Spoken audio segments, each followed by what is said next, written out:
Les barrages sur la Sélune dans le Sud-Manche vont disparaître.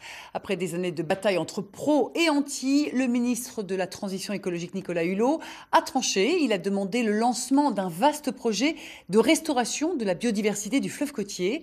Cet après-midi s'est tenue la première réunion du comité technique à Saint-Martin-des-Champs.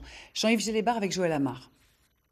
L'objectif de cette première réunion du comité de pilotage était de déterminer un calendrier et une méthode de travail pour ce qui s'annonce comme un chantier gigantesque, à savoir effacer les 2 barrages existants, renaturer la vallée de la Sélune et valoriser ce nouveau territoire.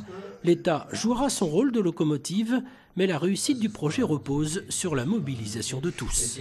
2 volets importants de ce chantier sont des volets portés par l'État et financés par l'État. L'effacement des barrages est un sujet que l'État porte avec EDF et qu'il finance.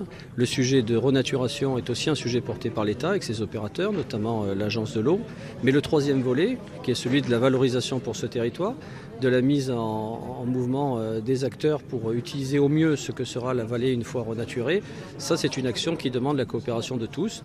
3 groupes de travail vont être mis en place pour réfléchir sur les problématiques de l'eau, de l'environnement et de la sécurité du chantier, un dernier aspect particulièrement suivi par les associations opposées à la destruction des barrages. Nous pensons qu'il vaudrait mieux surseoir, attendre un peu, se donner plus de moyens techniques, là, parce qu'on a vu aujourd'hui que les réponses sont un petit peu évasives. On essaie de rassurer, mais on n'apporte pas de vraies solutions, de vraies réponses.